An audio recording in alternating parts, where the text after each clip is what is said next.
और मैं आप सबका बहुत शुक्र करती हूँ कि आप इस वक्त आए और हमें हौसला अफजाई की। कहने को तो भाई जवेद मेरे जेठ थे,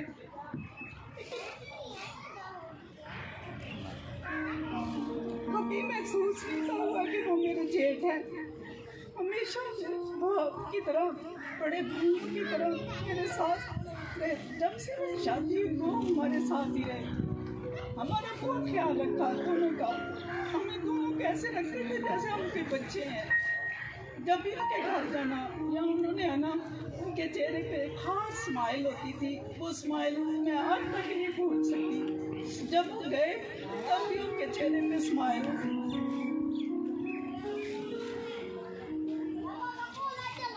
मैं एक बात नहीं भूल सकती, मुझे डॉक्टर ने बेड रेस्ट रखा। सुबह तो क्लाइमेट मुझे नाश्ता करवा जाते थे, दोपहर को आना, खाना गर्म करना, मेरे आगे रखना, ट्रे रखना, फिर खिलाना। उतनी देर में सिटिंग रूम में बैठे रहते थे। पानी मेरे साथ लाना, मेरे पास लाना, ला के उन्होंने खा लेना, पूछना खा लिया। मैंने कहा कपड़े किचन में रख के चले जाते थे। शाम को बाजी पलीन में आना, बर्तन साफ करने, घर का खाना वगैरह बनाना, क्लाइमेट को खिलाना। कभी महसूस नहीं हुआ हमारा कोई नहीं है, लेकिन बच्चों ने भी हमारा इतना साथ दिया, सबके साथ दिया। मेरे बहन भाइयों के बच्चों ने साथ दिया। मोशी और नैन्सी ने कभी हमें किसी किस्म की कमी महसूस नहीं होने दी, हर वक्त हमारे साथ। मैं भाई जवेद को कभी नहीं भूल सकती। वो मेरे भाई, मेरे बाप, सब कुछ थे हमारे, लेकिन वो चले गए। हमारे दिल में है, हम सबके दिल में है। बस मैं इतना कहना चाहती हूँ। से इन्होंने उनके साथ जिंदगी गुजारी, सो मैं चाहूँगा कि वो अपने जज्बातों एहसासात का इजहार फरमाएं।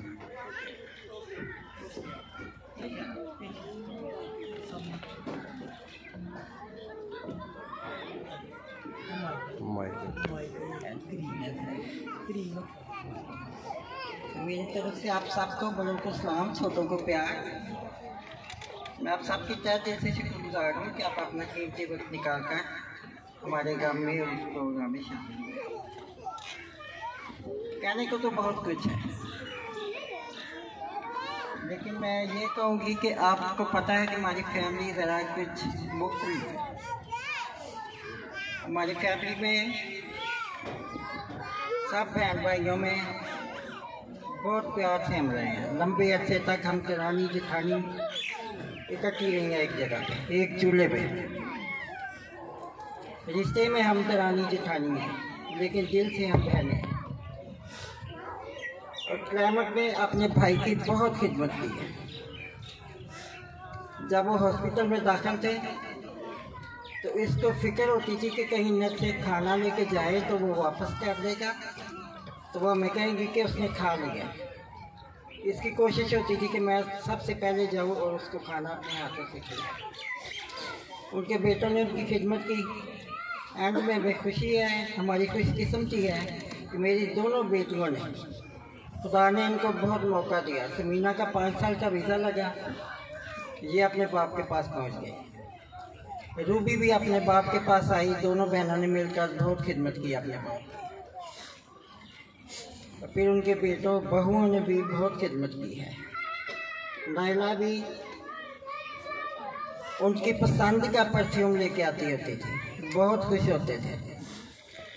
नायला हमेशा मेरे पसंद की परफ्यूम लाती है। तो बस मैं यही कहूँगी, कहने को बहुत कुछ है लेकिन ज़्यादा टाइम नहीं लगेगा। जो दूर और नज़दीक से आए हैं, इनके भतीजे भतीजियाँ, भांजियाँ भांजे, मेरे भांजे मेरी भतीजियाँ रावलपिंडी से आए हैं। उस दिन भी ये सब उस प्रोग्राम में शामिल थे और आज भी ये शामिल है। और ये मेरा बेटा आरफ, ये भी हर प्रोग्राम में यहाँ शामिल है। Thank you. के मायके उस दिन भी आए थे और आज भी वो हम सब में शामिल है। और मेरे भी सारे मायके सियालकोट से आए हुए हैं। कुदरत में आगे ही आगे बढ़ती चली जाए आज के कलाम के वसीला से। मेरे खुदा तो हमें भर करते जलाल के बरे खुदाम, ताकि हमारा शुमार जलाली कलीसिया में हो, ऐसे लोगों में हो जो बादलों में उड़कर तेरा इस्तकबाल करने वाले लोग हों, ना कि ऐसे लोगों में जो ये कहते फिरे पहाड़ों टीलो हम पर आ गिरो, हमें आने वाले गजब से बचा लो, बल्कि हमारा शुमार तेरे पाक लोगों में हो जलाल के बरे खुदाम। और यकीनन मेरे खुदाम ये जो गहरा जख्म लगा है इस खानदान को, क्योंकि मेरे खुदा तो कायनात को तख्लीक करने वाला खुदावंद है। तेरी पाक मर्जी होती है इंसान इस दुनिया में आता है, और जब तेरी पाक मर्जी होती है तो अपने पास वापस बुला लेता है। जिस तरह के बुजुर्ग भाई को तूने अपने पास बुला लिया है, हम तेरे फैसलों पर आमीन करते हैं। बेशक गोश्तीन दिल रखते हुए परेशान हैं, दुखी हैं, उस दुनियावी मोहब्बत को याद करते थे, रोते हैं, चिल्लाते हैं, तो भी तो इत्मीनान और तसल्ली का सरचश्मा है। इस पूरे खानदान को, तमाम अजीजों को, लवाहिकीन को, बेटे बेटियों को, बहनों भाइयों को इत्मीनान और तसल्ली दे। बकिया वक्त में खुदा तो हमारी सहायता निगरानी फरमाना तेरे जलाली कुदूस रब्बी नाम लेकर मांगते हैं, आमीन। खुदाया शुक्र है तेरा, हमें ये दिन दिखाया है। खुदाया शुक्र है तेरा, हमें ये दिन दिखाया है। तेरे दर पर हम आए हैं और अपना सर झुकाया है। तेरे दर पर हम आए हैं और अपना सर झुकाया है। खुदाया शुक्र है तेरा, हमें ये दिखाया है। खुदाया शुक्र है तेरा, हमें ये दिन दिखाया है।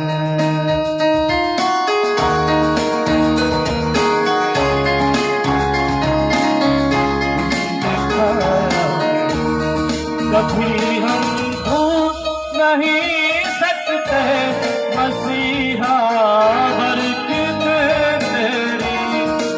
अपने लोगों को कभी हकीर नहीं समझता, कभी यतीम नहीं छोड़ता। तेरा शुक्र है खुदावंद पाक खुदा। आज हम सब दूरों नजदीक से इस फैमिली जो हमारे बुजुर्ग सरदार मसीह की फैमिली है, उनके साथ उनके गम में शरीक हुए हैं। और बाखुदा तेरा शुक्र करता हूं कि आज तूने बहुतों को इस फैमिली की तसल्ली के लिए इस्तेमाल किया है। तेरे लोगों ने तेरे हजूर रिक्वेस्टें की हैं कि तू इस फैमिली को तसल्ली दे और तसल्ली में रख। तेरा शुक्र करता हूं, तू जो तसल्ली का सर चश्मा है। बेशक तूने अपने लोगों को तसल्ली दी है, तेरे लोगों ने तसल्ली कबूल की है। और बेशक खुदावंद तूने अपने लोगों के इस जख्म को भरा है। तूने अपने कलाम से अपने लोगों को संभाल लिया, क्योंकि तूने अपने कलाम में अपने लोगों के साथ हर रिश्ता शेयर किया है। तूने कहा जब तेरी माँ और बाप तुझे छोड़ जाएंगे तो मैं तेरा खुदा तुझे संभाल लूंगा। तेरा शुक्र करता है। तूने कहा क्या कोई माँ अपने शीरख्वार बच्चे को भूल सकती है? और तूने खुद कहा हाँ वो भूल सकती है, पर मैं तुम्हें हरगिज ना भूलूंगा। शुक्रगुजारी है तू माँ और बाप के रिश्ते में अपने लोगों को तसल्ली देता है, संभाल लेता है, यतीम नहीं छोड़ता। तेरा शुक्र है। और तूने दोस्ती के रिश्ते में भी खुदावंद अपने लोगों को संभाला। तूने फरमाया इससे ज्यादा मोहब्बत और कौन कर सकता है कि अपनी जान अपने दोस्तों के लिए दे दे। तेरा शुक्र है।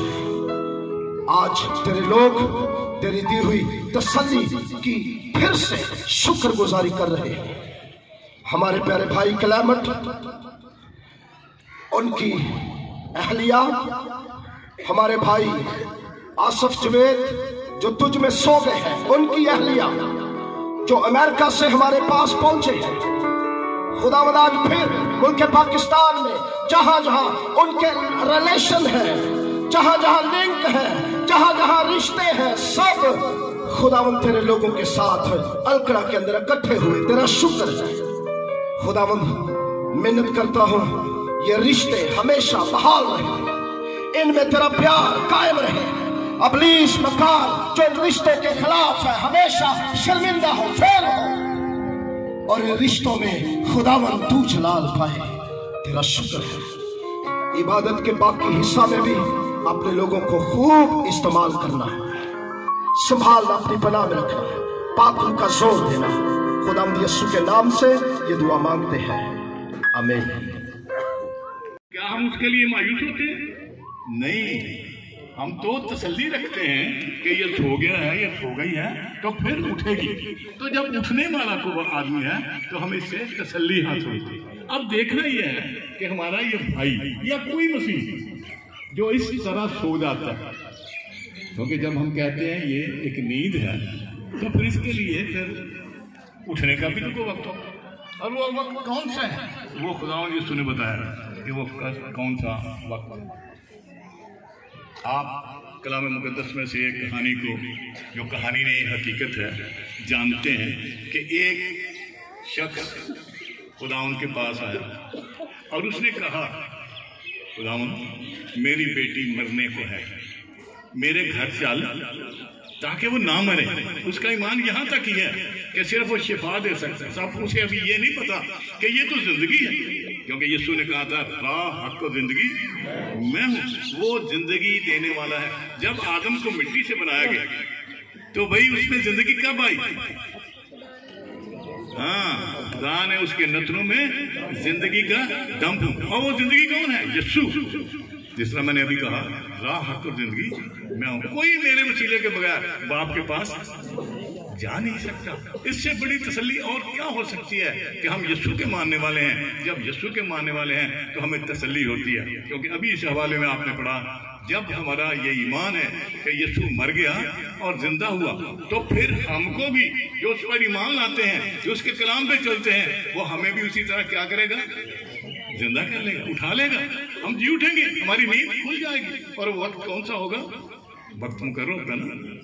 उठने का भी मैंने बताया वक्त मुकर्रर। कोई मिलने के लिए आ जाए, मैं ही मसलन घर में सोता हूँ, मुझे कोई मिलने के लिए आ जाता है तो घर वाले पता क्या कहते हैं? अभी सोए हैं। अगर आप इतने बजे आ जाए तो ज्यादा बेहतर है। और ये है हकीकत। अगर दरमियान में उठ जाएं तो सर दर्द, परेशानी हो जाती है। इसलिए उठने का एक वक्त है, और वो कहते हैं कि 4 बजे आ जाए या 3 बजे। इसी तरह हमारे लोग, हम जो हैं, हम जो मसीही हैं, जब इस तरह से सो जाते हैं तो उनके उठने का एक वक्त है। और वो वक्त कौन सा है? और खुदावंद खुद आसमान से ललकार और मुकर्रर फरिश्ते की आवाज और खुदा के नरसिंगे के साथ उतर आएगा। और पहले तो वो जो मसीह में हुए जिस्मानी तौर पर मर गए, लेकिन क्या हमारे ईमान के मुताबिक जो मसीही हैं वो मरते नहीं, वो सो जाते हैं। तसल्ली है ना कि वो मरा नहीं, सोया है। वो उठेगा। उठेगा कब भाई? जिस तरह मैंने भी बताया, और खुदावंद खुद यीशु आएगा। यीशु ने कहा था, मैं जाता हूँ ताकि तुम्हारे लिए, मेरे बाप के घर में बहुत से मकान हैं, ना होते तो मैं तुमसे कह देता। मैं क्यों आऊंगा तुम्हें लेने के लिए? ताकि जहां मैं हूं वहां तुम भी हो। कितनी बड़ी तसल्ली की बात कि जहां यीशु होगा वहां हम होंगे। और वहां क्या सूरज तंग करेगा? तपश सताएगी नहीं, क्योंकि वहां पर खुदा के चेहरे का नूर चमकेगा। कोई तकलीफ नहीं होगी, गर्मी नहीं सताएगी। वो वक्त होगा कि जब यीशु ने कहा कि मैं जाता हूँ ताकि तुम्हारी जगह का तैयार करो, फिर आऊँगा तुम्हें लेने के लिए और तुम्हें ले जाऊँगा। और यहाँ में हमने देखा पहले तो वो जो मसीह में मुए जो मसीह में मुए, हर मसीही जो ये पंजाबी जगह मैसा ही है, एक ही बात है, मसीह कहें ठीक है। कई दफा हमें हकारत से लोग ये कहते हैं, लेकिन कभी बुरा ना मनाए, भाई हम हैं, हम मसीही हैं। ईसाई अपना केड़ा जुर्म है, वो अरबी का लफ्ज है ईसाई, ईसा से, ठीक है, कोई बुरी बात नहीं। लेकिन याद रहे अगर हम मसीही हैं, ईसाई हैं, क्रिश्चियन हैं, तो हम क्या है, जब यीशु आएगा तो हम जी उठेंगे। पहले तो वो जो मसीह में हुए थे वो जी उठेंगे। अब मसीह होना बड़ी जरूरी बात है। मसीह घर में पैदा हो जाना मसीह नहीं है। हम अगर उसके कलाम पर अमल नहीं करते तो हम मसीही नहीं, मसीह बने, उस पर शख्सी तौर पर उसे कबूल करें, और जब हम उसे कबूल कर लेंगे तो फिर हमें हमेशा की जिंदगी मिलती है। इस मौत से हमें घबराना नहीं है, ये जिस्मानी मौत है, एक और मौत है जिससे बचना है। और ये तसल्ली की बात है कि जब हम मसीह यीशु में सो जाएंगे, मर जाएंगे जिस्मानी तौर पर, तो फिर जब यीशु आएगा तो हमें जिंदा करेगा, और फिर हम जिंदा करके किस तरह करेगा भाई, वही भी रहने देगा नहीं, फिर हम जो जिंदा बाकी होंगे। अगर इस वक्त यीशु आ जाए और वो जो मसीह यीशु में मुए या मसीह यीशु में सो गए, पहले उनकी कब्रें खुल जाएंगी, कितने मजबूत लेंटर लगा डाल दें, कितनी मजबूत कब्रें बना दें, उसे डाल दें, मकबरे बना दें, वो टूट जाएगा और जिस्म वहां से खड़ा होगा। और पहले तो वो जो मसीह में हुए जी उठे। क्यों भाई, पहला नंबर ठीक होता है कि दूसरा, 2 नंबर हो, पहला नंबर ठीक होता है कि दूसरा ठीक होता। भाई कितनी तसल्ली की बात है, उसका नंबर पहला है, मसीह का नंबर पहले है। हम तो बाद में, अगर अभी आ जाते तो यो यीशु के हैं वो उठ जाएंगे कब्रों में, फिर हम जो जिंदा बाकी होंगे इस वक्त आ जाते हैं। अगर हम सबके साथ उसके हैं तो सबके साथ वो क्या हो जाएगा, उसे नहीं उठा लेगा, वो खींच लेगा हमें। लेकिन एक बात याद रखे, उसके पास पैमाना है, वो पहचानता है कि कौन मसीही है। वो कहते हैं मैं अपनी भेड़ों को नाम बनाम जानता हूँ। 2 शख्स हल जोतते होंगे, क्यों एक ले लिया जाएगा, क्यों एक छोड़ दिया जाएगा, और उनमें से जो यीशु का है वो उसे ले, जो यीशु का नहीं होगा छोड़ दिया जाएगा। 2 औरतें चक्की पीसती होंगी। खुदा ने इस निज़ाम को सिर्फ मर्दों तक ही नहीं रखा, बहनों तक भी रखा, खवातीन तक भी रखा। 2 औरतें चक्की पीसती होंगी, जब वक्त आएगा एक ले ली जाएगी। क्यों भी दोनों क्यों नहीं, दोनों ईमानदार है ही नहीं। और मैं ये कहूंगा अगर दोनों ईमानदार वो दोनों ले ले, उसका फैसला है एक, ये नहीं कि उसने कह दिया कि एक ले लूंगा एक छोड़ लूंगा। अगर दोनों ईमानदार हैं वो दोनों को ले ले। ये बात याद रखे, कहीं ये ना हो आप चक्की पीसती हो, कहीं पता नहीं इन्हें जाना कि मैं जाना, आप हल जोते हो, पता नहीं इसको उठा लेना ये सूर्य के मुझे उठा लेना है। अगर आप दोनों उस पर ईमान रखते हैं तो फिर वो इस पैमाने को इस तरह तब्दील करेगा कि दोनों को ले। तो सब क्या करें, उस पर ईमान रखें। ये तसल्ली की बात है। पहले तो वो जो मसीह में हुए वो क्या होंगे, जी उठेंगे। फिर हम जो जिंदा बाकी होंगे हवा में उड़ाएंगे। क्यों भाई, हवा में आप उड़ सकते हैं? नहीं उड़ सकते। कौन ताकत देगा? यीशु। वो हमें खींच लेगा, वो हमें उठा लेगा और कहाँ पे ले जाएगा? जहां मैं हूं वहां पर क्या है भाई, हमेशा की जिंदगी। वो हासिल में जिंदगी, ये जिंदगी तो फानी है। वो जिंदगी जब मिलेगी तो वो कायम रहने वाली की जिंदगी होगी, कायम रहने वाली जिंदगी। अब दूसरी बात भी सुन लें, जो उसके नहीं है वो भी तो उठेंगे ना, हिसाब तो होना है ना। जब हिसाब होगा तो फिर कुछ और बातें होंगी। अपने लोगों को अच्छा, मैंने कहा वो हमको नाम बनाम जानता है। अपने लोगों को क्या कहेगा? आए मेरे बाप के मुबारक लोगों, कौन सी मिराज ले लो?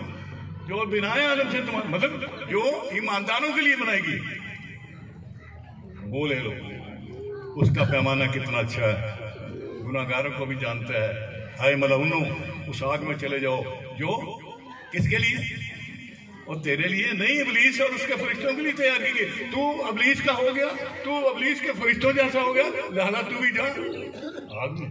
जहाँ पर हमेशा दुख और मुसीबत है वहाँ पर भी हमेशा की जिंदगी है, लेकिन उसे दूसरी मौत कहते है वो जिंदगी, मरता नहीं। वहाँ का कीड़ा नहीं मरता, वो दुख ही दुख बर्दाश्त करता है।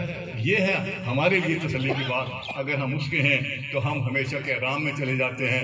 हमेशा के आराम की तमसील खुदावंद ने खुद दी थी, और वो तमसील थी गरीब लादर की और दौलतमंद की। दोनों मर गए, दोनों जिंदा है भाई। एक जिंदा है बाप इब्राहिम की गोद में, एक जिंदा है जलती आग की भट्टी में। और जिंदा है तो उसने देखा ना कि ये लाज़र जो मेरे टुकड़ों पे पलना चाहता था, ये आराम कर रहा और मैं यहाँ पर आग में चल रहा हूँ।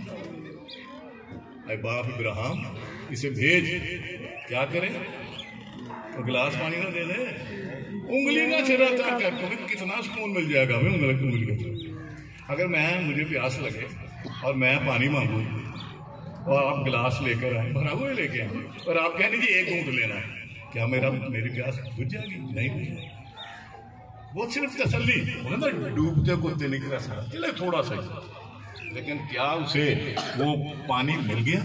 क्या उंगली का डुबोना उसके लिए बायस बरकत हो गया? उंगली डूबी नहीं है। क्यों? इब्राहिम ने कहा उसे देखकर सबसे बड़ी बात, वहां पर भी झूठ बोलने से बात नहीं है। दौलतमंद ने पता क्या कहा था? आए बाप इब्राहिम, वो किनका बाप है? बेईमानों का।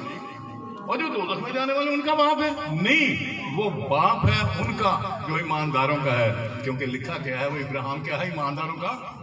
यहाँ पे वो झूठ बोल रहा है, वो कह रहा है बाप इब्राहिम। उसका बाप कहाँ से वो हो गया? वो उसका बाप नहीं है। इसीलिए अगर वो बाप होता तो वो उसकी हमदर्दी करता, उसे आग से छुड़ा लेता। मैं अगर आग में पड़ा हूं भाई, मेरा बाप मुझे निकालेगा कि नहीं? वो निकालेगा भाई, वो उसका बाप ही नहीं है, वो क्यों निकाले? वो तो एक फैसले के मुताबिक आग में पड़ा है। और फैसला किसने करना है जिंदगी का? भाई क्यों बता सकता है? जिंदगी का फैसला, हमेशा की जिंदगी का फैसला, फिरदौस का फैसला, हमेशा की जिंदगी का फैसला, बहिश्त का फैसला या दोज़ख का फैसला किसने करना है? पादरी हिम्मत ने। मैं यहाँ पे फौरी तौर पर कह दूं फलां आग में जाएगा, फलां हमेशा की जिंदगी। क्या ये फैसला दुरुस्त होगा? अतः नहीं। क्यों? क्योंकि ये फैसला सिर्फ और सिर्फ, और यहाँ पे आपके पास मोबाइल पड़ेगा, आपने 10 साल पहले कोई बात रखी हुई है ना, आज भी इस तरह करना मन नहीं। तो यीशु तो इस दुनिया को चाहिए, क्योंकि बंदा कर कुछ नहीं सकता, बेबस। तो भाई ਉਹਦੀ कमी ਜਿਹੜੀ ਹੈ ਉਹ ਸਾਡੇ ਵਾਸਤੇ ਇੱਕ ਬਹੁਤ ਵੱਡੀ ਕਮੀ ਖਲਾ ਹੈ। ਤੇ ਖੁਦਾ ਸਾਨੂੰ ਸਾਰਿਆਂ ਨੂੰ ਹੌਸਲਾ ਤਸੱਲੀ ਦੇਵੇ। शुक्रिया। अच्छा, एक गल, खाना बहुत ज़्यादा है, बिल्कुल परेशान होने की लोड़ नहीं। एक मैं गुजारिश करांगा, जय